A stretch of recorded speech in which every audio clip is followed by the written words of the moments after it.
please, this is the week that we're doing New Year's.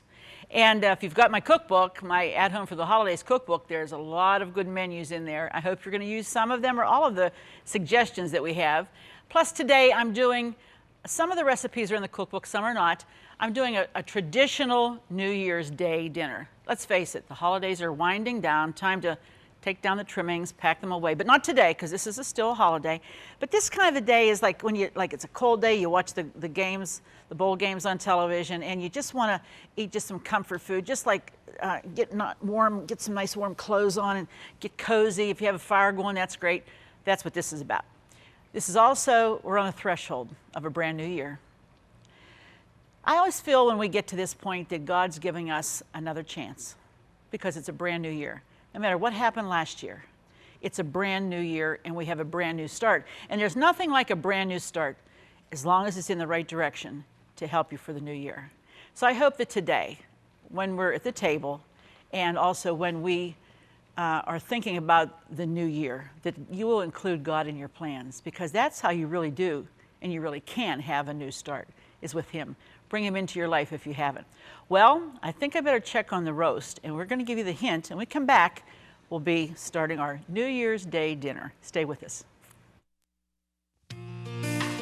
Here's today's at-home hint. When purchasing raw pork, be sure that the meat is nice pale pink color. The darker the meat, the older the animal, and pork should never be left at room temperature for more than 1 hour before being refrigerated.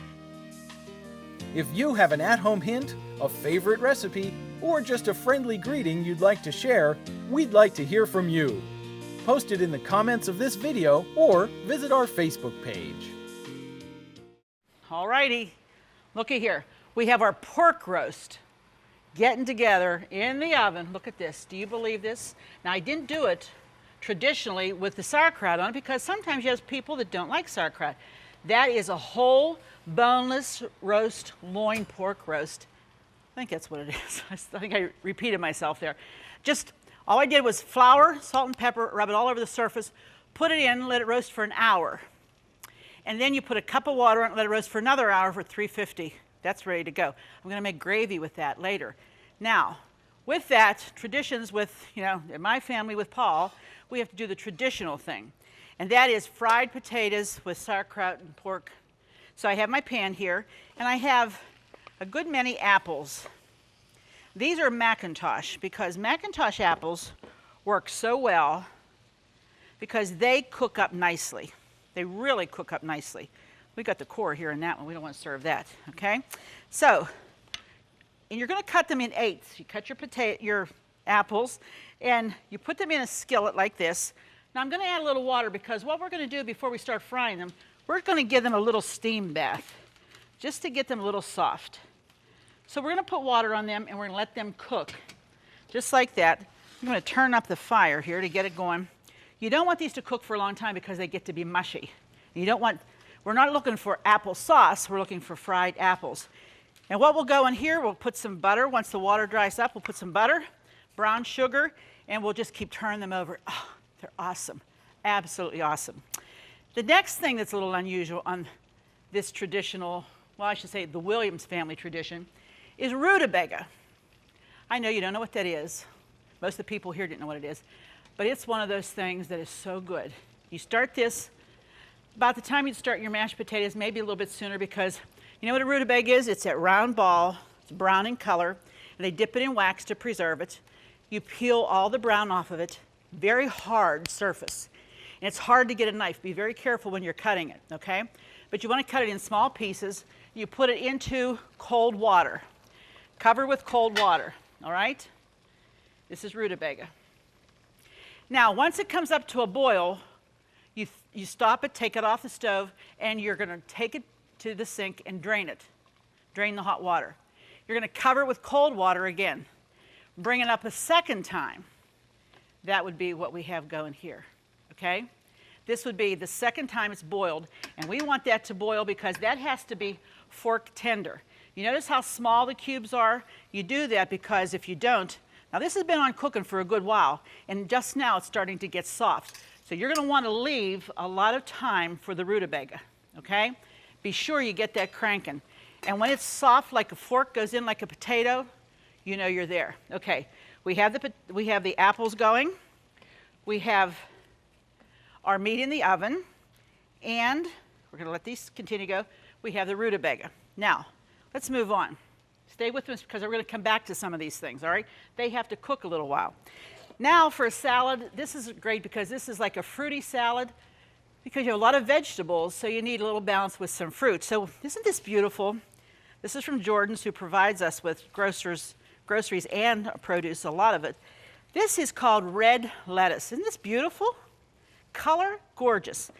We're going to take a couple of oranges, 3 or 4 or 5, and we just want the segments that you cut out between the membrane, you see? And we're just going to put them into our lettuce. Now you can like make all different kinds of lettuce. I mean, combine different kinds of lettuce. If you like the romaine, you could add that. If you like, you know, whatever you like, put some endive, put anything you want in there. Whatever flavors of lettuces, combinations that you like, that's what you're going to use. All right, let's just use all this because we like it. Okay. Next, we have some red seedless and the green seedless, and we've cut them in half. And we're going to add that to our bowl for our salad. Isn't this gorgeous? When that color starts mixing up, look at that. It's beautiful. I just love it, okay? Now, we're going to add one more color, and that's kiwi. And we're just sliced 2 kiwi, and we're going to put those in there too. Now, these are absolutely gorgeous. Gorgeous ideas. Gorgeous for color, and the taste is incredible, and you're going to love the taste. All right, now we're going to make a dressing for it. Let me get my cloth here. Apples are going good. Let me give them a quick stir just to make sure that they are all getting, yeah, it's going good. Make sure they get down in there. Great. Now, you take some honey. We have about 1/4 cup of honey, and we're going to add 1/4 cup of lemon juice. Fresh squeeze is always better, always better. And we have a little bit of cinnamon. We're going to drop that in there too. And I'm just going to take a fork and mix that around together.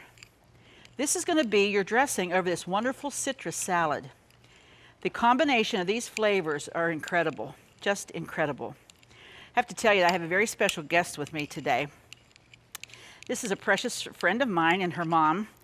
She wrote to us a while back. She's with the Amazing Kids organization, and she's an amazing kid. She really is. And her name is Melanie Duke, and her mom's here too, Debbie. And I'm just so glad that they could be with us in the studio today, because you know what? When people like this are around, they just make you feel good. She's a special lady, very special, and she loves to watch the program, so she's really special to me. But anyway, okay, we have our dressing ready. I'm going to clean it all out. Really good. Now, all you're going to do is just mix. Mix it around like that. Isn't it great? The color's beautiful. And I tell you, once you get that totally covering the lettuce and all the vegetables, you have a wonderful salad. Now you want to put this in the fridge so this will stay nice and crisp. But I noticed that this lettuce doesn't seem to wilt as quickly as normal head lettuce would. So you want to keep that in mind. Okay, we're going to take a break. When we come back, we got a whole lot more for our New Year's Day dinner, so stick with us. We'll be right back. Do you love watching At Home with Arlene Williams? Then be sure to check out our new YouTube channel. It's filled with classic episodes from over 20 years of At Home, and more videos are added each day. And don't forget to click the subscribe button so you'll never miss another episode of At Home. Well, we're having our New Year's Day dinner still in progress, and our apples are cooking well, and I'm just going to add some butter in there. And along with that, you can see they're starting to break down. Along with that, we're going to add some brown sugar because that's going to sweeten them up, okay? Yeah. Sprinkle it. You want them to be nice and soft, like that, okay? Oh boy, when this starts to evaporate, the juices start to evaporate, and that butter and the apples begin to thicken together, I'll tell you what, that's the most incredible, wonderful tasting apples. It's nice because the sauerkraut, you said, well, you haven't had any sauerkraut yet. We're getting to it. But when the sauerkraut and the sweetness of this mix together on a fork, when you're going to bite, oh boy, it just tastes too good. All right, I'm going to move that to the back burner so that can get cranking, because I want to show you something else. Now we're going to show you how we do the sauerkraut. Okay, Here's our sauerkraut. This is, let me tell you how we did it, just so you'll know. Whoops, got the wrong burner going here. There we go. We started this morning, I put this on so that it's ready to the point where I can show you the next step. We took a ring of kielbasa and we just cut it up in 2-inch pieces like that. We took, now you can use, if you like a lot, use more. It says a 16-ounce can of sauerkraut that you have drained well and rinsed it, just like that, okay? That's a large can, but you could put more if you want to. And then you put a half of a medium head of cabbage that you shredded on top. Do you ever hear that? Me either, but boy, is it good. Okay, then you're gonna put that on with 2 cups of water. And you're gonna put that on to cook. And that's gonna cook about 30 minutes or so. In the meantime, while that's cooking, come on over here, let me show you what you get. Here's what it looks like. Oh, look at that. If it gets a little dry, add a little more water, that's okay. If you like that real strong sauerkraut, add the juice that comes off the sauerkraut, that's fine. But you want water on there because we're gonna make dumplings to go in there. Oh, I'm so excited. Okay, here's how you do it. You can take, dumplings are easy. 1 1/3 cups of flour, just like that. A little bit of salt, about a teaspoon of salt. They have to have some flavor. And 2 teaspoons of baking powder. Not the soda, but the powder.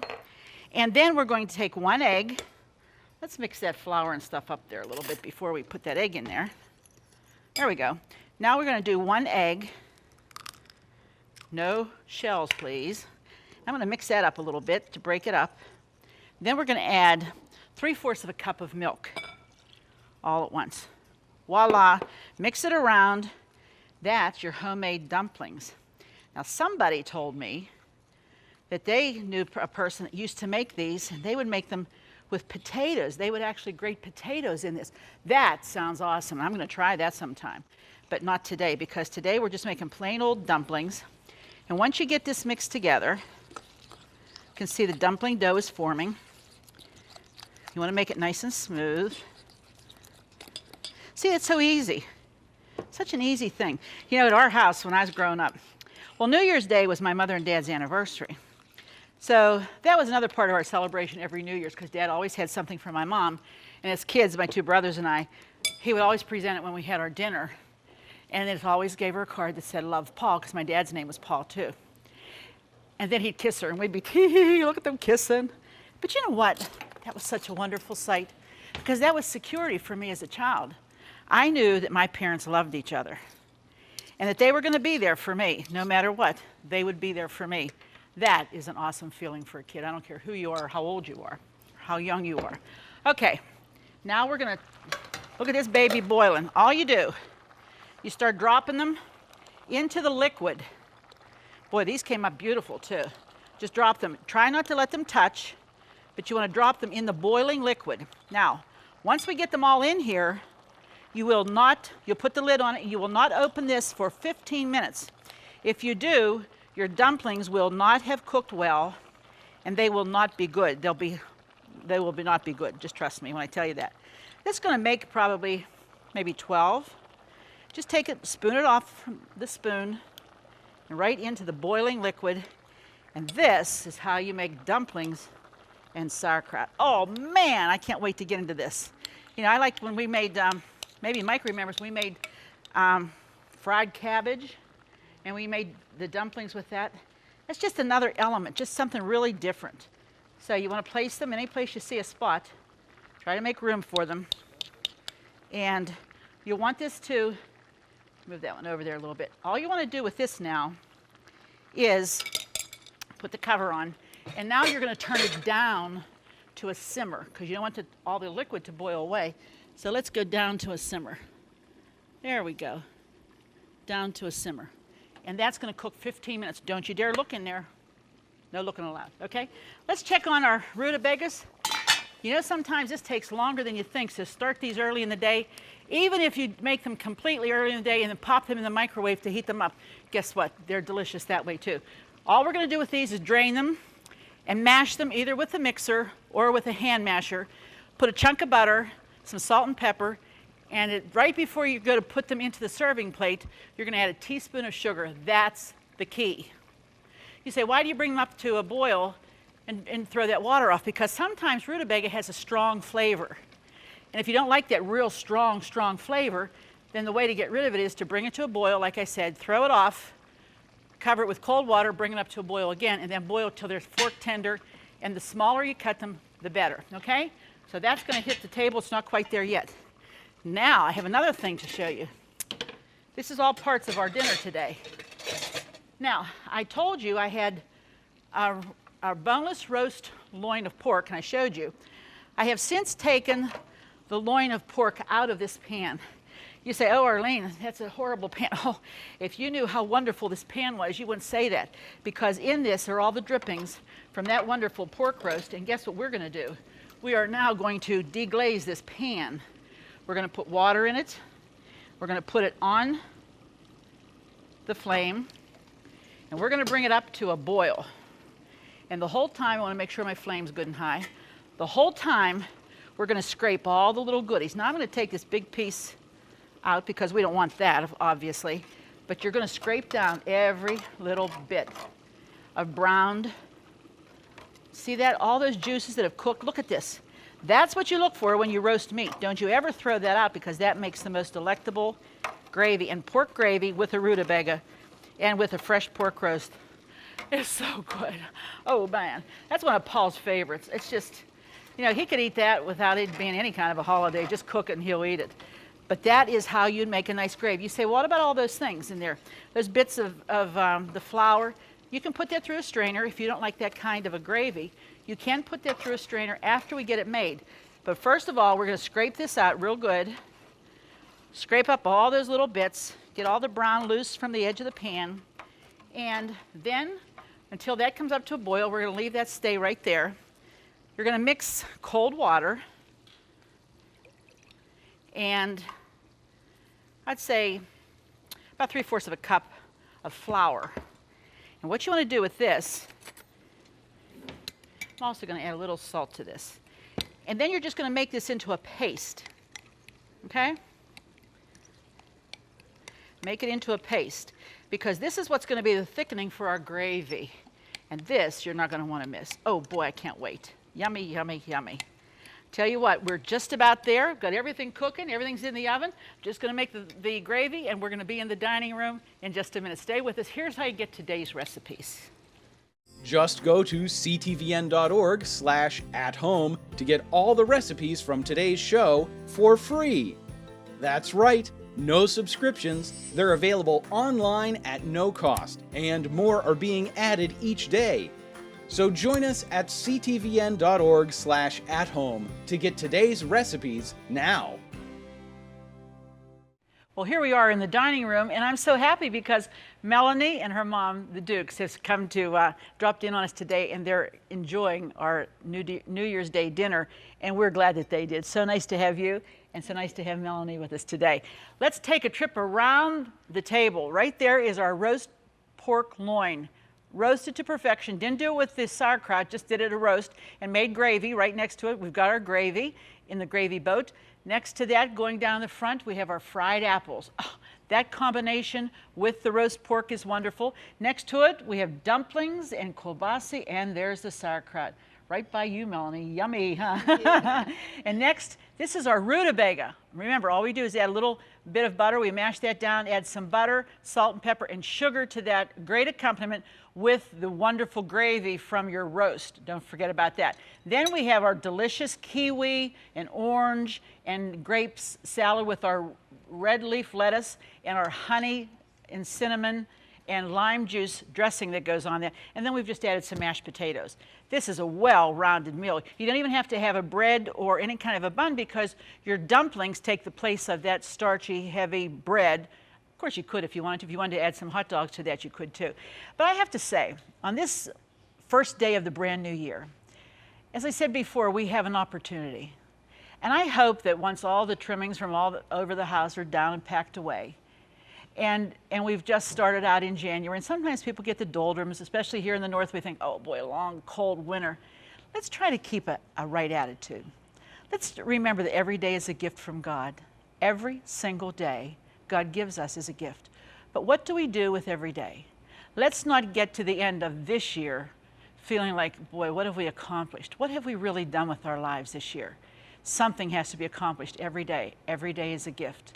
And I hope that that will include a time of meditation with the Lord Jesus Christ.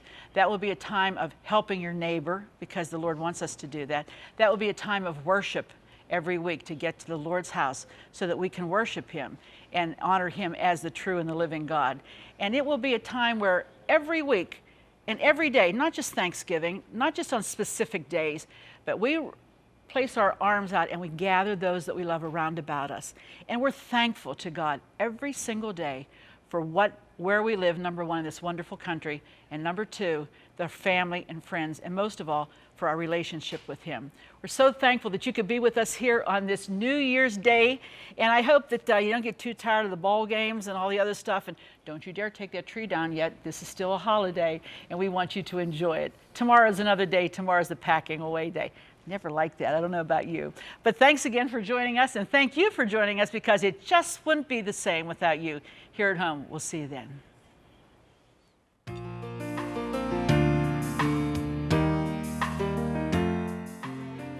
Furnishings provided by Levin Furniture, featuring Lane's Country Living Collection.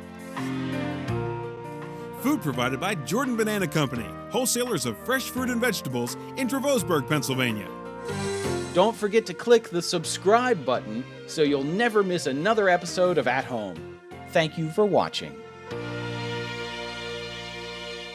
Cornerstone Television wishes to thank all our faithful viewers whose consistent prayers and financial support have made this program possible.